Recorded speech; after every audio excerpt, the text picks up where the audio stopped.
What's going on, guys? It's your boy Scrub here, back again with another video. Hope you guys are all having an absolutely fantastic day. I know I am. If you are, be sure to press the like button. Otherwise, no joke, no scam. You'll have a more awkward moment than what I'm about to tell you about, alright? This is genuinely the most awkward day in school that I've ever experienced in my entire life, so I figured I'd give you the 411, but you don't want one to have one yourself, trust me. Now, ladies and gentlemen, today might be my most relatable story of all time, alright? Because it's talking about the one day you have in class in 5th grade that actually might be the most awkward day in class. That's right. I'm talking about the talk, the puberty talk, the 111 for the 411, the one-way ticket to the Cinedome, the absolute most awkward thing you ever hear come out of your 90-year-old nurse's mouth. Obviously, in 5th grade, there were rumors swirling about the fact that we were going to get a talk at the end of the year about our private parts and what changes we were going to be experiencing, alright? And I say rumors because being in 5th grade, we didn't exactly have a super good idea about what puberty was or, like, what anything was going to be. So, we'd hear whispers, I heard that they make you strake all your clothes off in the class, and then they teach you how to look for armpit hair. Or people would be like, I heard that they actually force you to kiss a girl, because that's how it starts. Like, you don't start puberty until you kiss a girl, and they force you to kiss a girl. And then someone else is like, I heard the nurse takes a popsicle stick and holds down your tongue until you can't breathe no more. So basically, we had no idea what was going on. Nobody really knew what to expect at the end of 5th grade when there came the day where we were supposed to get the talk, alright? And rumors would swirl about what the talk even was. Nobody really knew what it was. We would all pretend that we would. Like, I don't know if you guys were the same in 5th grade, but before,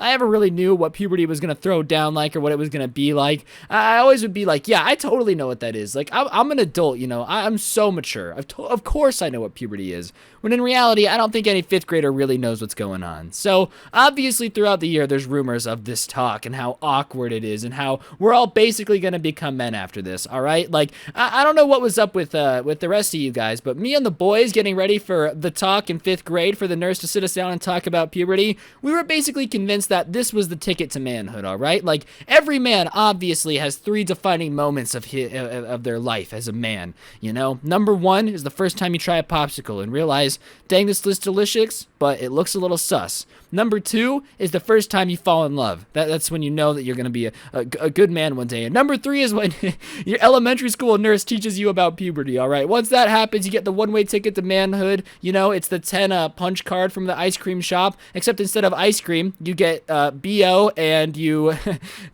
do nothing but think about girls for the next 4 years. Congratulations, you win. It's a punishment all at once, and you don't have a choice. It's going to happen one way or the other. So me and the boys were all kind of like, yo, we're becoming men. When this talk happens, we will become men. So, a couple hours before we're supposed to get the talk, it was at the end of the day, we were all at recess, and there was one kid who had a different class than us, and basically the way it worked is, half the 5th grade had the talk in the morning with the nurse, and we had it in the afternoon, and this guy walks up to me and my group, and he goes, guys, listen, come here. Like, the shady guy at the party who's like, come here, I want to sell you something. Like, this kid motions me and all my friends over, and we're like, okay. And I'm not even kidding you. This kid was wearing a jacket, and he has his hood up and has it tied. And when you're super paranoid, so you're checking to make sure nobody's listening or seeing what you're up to, that's what this kid is doing. And he looks at me and my friends and he goes, guys, that talk you get, it changes your life. Like, I basically have a whole new outlook on everything, okay? I'm not even kidding. I bought a stock account. I don't even know what a stock is, but I became a man in that classroom. When she told me what changes I'm about to experience, I was ready. I have a mortgage now. I have a kid. I don't even have a girlfriend. I don't know where this kid came from. I have no idea. But that talk changes your life, except to use more 5th grade words. So it was more like, dude, that talk is crazy. So we're like, dude, come on, tell us about it. He goes, yo, I can't even explain it. You wouldn't believe me if I told you what you're about to find out. Trust me, you wouldn't believe me. But I'll just say it this way, stuff's about to get crazy. It's about to get lit. So me and all my friends are scared, okay? Because stuff's about to get crazy isn't the most calming thing you want to hear before you get a talk that everybody has been terrified of for the past 6 months, right? Everyone's freaking out. And there's always a couple of those weird kids that weren't going to get the talk from the school, because their parents were like, I'll teach my son about that. You ain't get no choice. What's up, Junior? Get in the car. We're gonna go to Waffle House, teach you about titties. There was always a couple of those kids, but it was just something that you had to deal with. So those kids leave, and on the way out, they're kind of looking at us like, you poor souls, you have no idea what's coming. That kid on the playground was right, all right? You're never gonna look at life the same. After you get this talk from the nurse, Nothing will ever be the same, ever. And we're like, oh my God, we're about to die. It's about to go down. This is not going to be a good situation. So I'm sitting crisscross applesauce in this dark room, waiting for the nurse to come in with a slide projected onto the screen that says something about your body in changes, and I'm getting nervous. What's going to change about my body, huh? Like, I've always known I was going to be a hunk of a man. Am I going to just turn into Brad Pitt tomorrow? How does this work? What's going on? I'm freaking out, all right? I got butterflies the size of Nantucket going on in my tum-tum as I'm waiting to get the talk. It's been hyped up. It's been talked about. My cousin used to scare me by being like, oh, you know, Ryan, once you get to talk, there's no going back. And obviously, most of this now is people messing with you because it's really fun to mess with people, obviously. Like, that's why everything happens in life, you know? Sometimes you just gotta send it and mess with people because that's what makes life great. Making other people uncomfortable. What a hobby. So I'm freaking out, and finally the nurse comes in. The room goes silent. Like, you could probably hear a pin drop as the hearts of a class of 5th grade boys are sitting there like, what's about to happen, okay? Attack of the Clones, the Star Wars movie, is like one of my favorite Star Wars movies. I know what people are thinking, the prequels suck. But you know this scene where they're like looking at the clones from Star Wars and there's just all the clones lined up and they're like teenagers and they're like, we grow them fast. You know, that's what I'm feeling like. I feel like I'm about to grow up quick. Nothing will ever be the same. My life, what it used to be, can now no longer exist. I gotta go get a job. I gotta support the fam. You know, I gotta have an ex-wife. I gotta marry someone just to divorce them because I've always wanted to say I have an ex-wife, you know.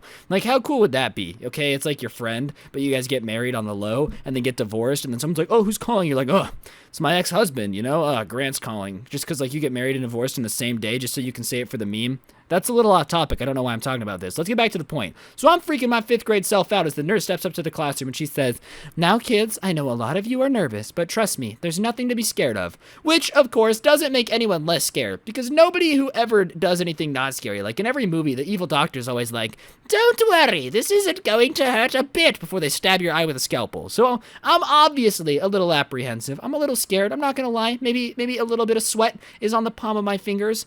And then it starts, all right? And onto the screen pops a diagram of some twig and berries, all right? Like, I didn't know we were learning photosynthesis, so I immediately start laughing because I am, in fact, a 5th grade boy, and seeing something pop up on the screen with penis next to it makes me giggle because, I don't know, I would still giggle to this day if I was in a classroom and that popped up on the screen. I'm not even going to apologize. And for the next hour or so, I'm basically taught that everything in its origin is going to get hairy. I'm going to stink even more, and basically that hygiene's important. Because girls don't want stinky guys. Because apparently kids in puberty, for some reason, are frequently just don't shower for long periods of time. I don't really know why. Like, they think it's cool, like a badge of honor. I haven't showered in 5 days. All right, Jacob. That's disgusting. No girl's gonna want to date you because, believe it or not, girls like guys who don't smell like a dying pig. So I get this lecture and my entire life has changed. All right, I'm gonna grow hair in places I didn't even know existed before this. Nothing is gonna feel the same anymore. Apparently, I'm gonna like girls even more. I already like girls, man. You know, like, girls have always been, they smell nice and they're pretty. So if I'm gonna get even more into girls, this is gonna be a disaster. I'm not gonna be able to think about anything at all. And at the end, they gave us like this little package that had deodorant in it and like a little thing of cologne and like a toothbrush. General stuff to tell little boys, hey, you smell like garbage. You're starting to smell real bad because you're getting to that point where you have hormones. You know, don't smell bad. So whatever. They made the mistake though of giving out different smells of deodorant. All right. I don't know why they just didn't get the 1/5 swoop and get it done with, and then everybody got the same deodorant. So obviously, one of the first things the boys did, being obsessed with Pokemon, is figure out who had the rarest deodorant, right? And we just had this life-changing talk about puberty where we were all like, my God, my life will never be the same. I will always be a different person. From now on, when I wake up every morning, nothing I do will be the same. As I grasp for what was once normal, I realize that there's nothing to hold on to. My life will fall into pieces, whatever. So we immediately break it up, and there's more rare deodorant than other deodorant. So we start trading deodorant like it's Pokemon cards, all right? And I guess one kid got scammed for his super rare deodorant because nobody told him it was super rare, and he got it traded to a kid. And obviously, after the long day I've had, I'm exhausted. I'm not willing to fight with anyone over a thing of deodorant. But these kids start getting into a screaming match about how he took the other kid's deodorant and he needed it back because he didn't know that when he traded. But the other kid's like, hey man, we traded fair and square. We traded fair and square, all right? The nice nurse lady said that we all smell bad, and I'm trying to smell the best, but I can't smell the best without the rarest deodorant, all right? Like, what do you think this is, amateur hour? You know? No, thank you. And in my 5th grade class, there was no hallways. You stayed in one class all day, so they're just kind of bickering over desks, and the teacher separates them to go the other sides of the classroom. But the teacher turns around for a second, and one of the kids rushes the other kids, and she turns back around, and now there's kids throwing fisticuffs in the middle of the classroom over the rare little thing of deodorant, right? So the teacher breaks it up and kind of asks what's going on, and it's like, what? Why are you guys fighting? What is there possibly to fight about right now? And they explain that they're fighting over deodorant because he got the rare deodorant and didn't get the normal deodorant that everybody else got, right? So the teacher says, okay, all the girls go in the hallway for a second, gets all the boys who just had our little talk and says, everyone put your deodorant in a pile now, and then redistributed the deodorant fairly, which caused another fight. So, yeah. My class is kind of the reason that they give everyone the same deodorant now. That's a really irrelevant thing to add to people who went to my elementary school. But I just think it's funny that 5th grade boys are actually so stupid that we fight, or I didn't fight, but people fought over different flavors. What do you call deodorant? It can't be flavors because flavor is a taste. Scents? I don't know, whatever it is, of deodorant. The reason I tell this story is really simple. I don't think a lot of girls watch my videos, okay? But teenage boys are stupid. Boys going through puberty are stupid. So stupid, we will fight over scents of deodorant based upon their rarity because from a young age we were taught to catch all the Pokemon. That is all. On that note, guys, that's going to do it for the video. Hopefully you enjoyed. If you did, be sure to press the like button. Let me know in the comments section down below what you thought. The story really isn't about anything specific. It's just something relatable. I think everybody's gone through it when you have that awkward, here's the talk in, like, elementary school. But, yeah, I might do more vague videos like this because I actually had a lot of fun. But on that note, that's going to do it for the video. Today's notification shout-out goes to an absolute stud of a person. The type of person that we love to see. And his name... Are you ready, ladies and gentlemen? Is Karen's son. Karen's son has an Instagram account. His name is Karen.son.